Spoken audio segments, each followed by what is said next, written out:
Even in 2026, this stereotype or this myth still slips into conversations as if it's some universal truth. But have you ever given a deeper thought to why we believe it? The reason is that we live in a world that is so conditioned, so convinced of its own myths, that it teaches us that wisdom belongs to men and emotion to women.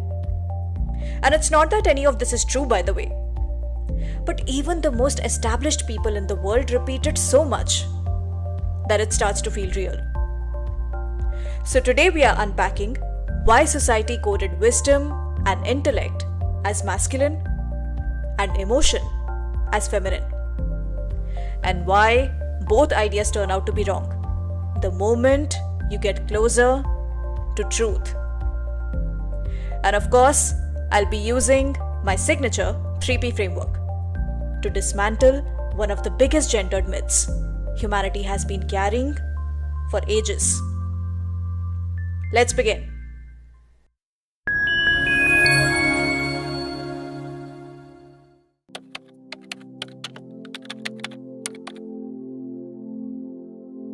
So here's the first thing we need to understand. The entire split between thinking and feeling is a cultural invention. For centuries, thinking was treated as the higher function, and this higher function was defined by being rational, controlled, and unemotional. And because historically, men were the ones who were allowed into positions of power, these exact traits that they displayed automatically got coded as masculine. But does that mean that men are better at thinking? No. Coding something as masculine doesn't magically make an entire gender better at it. It only means that society rewarded men for displaying it. On the other hand, feeling was treated as the lower function, and this function was associated with being soft, emotional, and intuitive. And because women were culturally expected to handle emotions and do the care work, these traits ended up being coded as feminine. Now, does that mean that every woman is naturally better at emotions or emotionally intelligent? Again, no. Just because society allows women more emotional expression doesn't automatically make them emotionally intelligent. Please listen to this carefully. Emotional expression is not the same thing as emotional intelligence.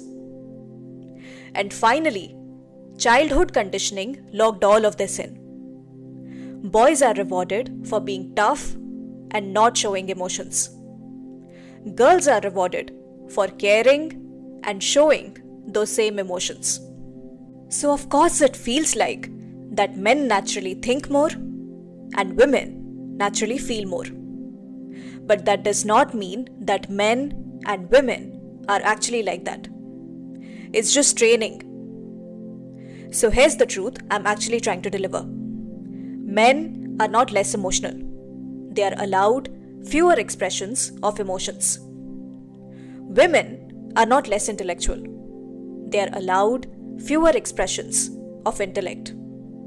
There is no male brain or female brain. There is only emotional permission. This entire split is a cultural illusion, and it's the one that we've mistaken for our biology itself.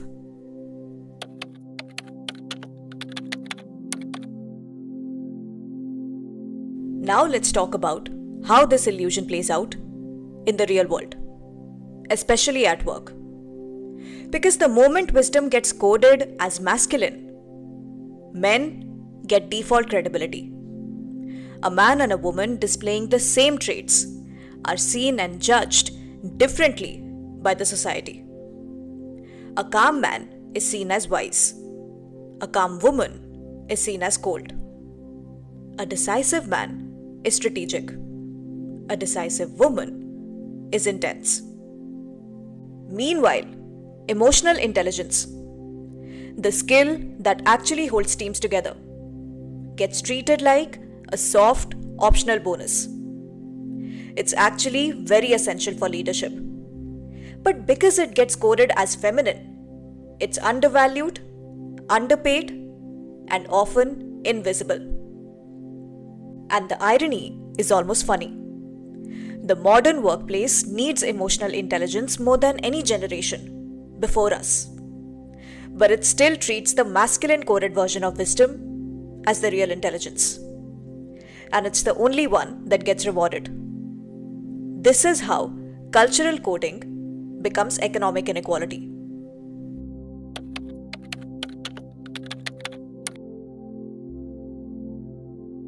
And here's the truth at the most fundamental level of human existence. Wisdom and emotional intelligence were never opposites. They were never gendered. They were never meant to be split. Let me show you what that really means. You cannot be wise without understanding emotions, both your own emotions and other people's emotions. And you cannot be emotionally intelligent without discernment, judgment, and perspective. Because those are the very things that we ultimately call wisdom. These are not masculine traits, these are not feminine traits. These are human traits. Society didn't divide men and women. It created a divide within human beings. And then taught each gender to live with just one half of our own human abilities.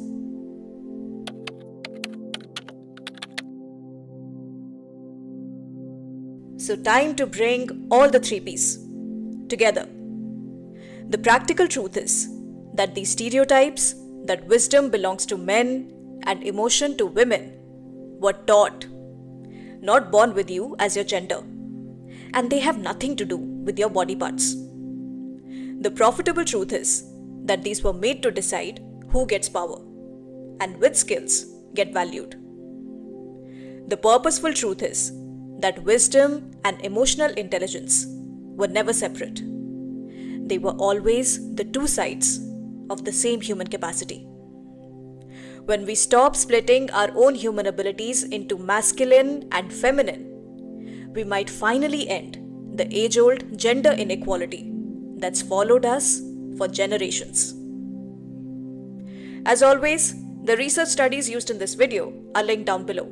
Thank you for watching, and until next time, keep building a better you.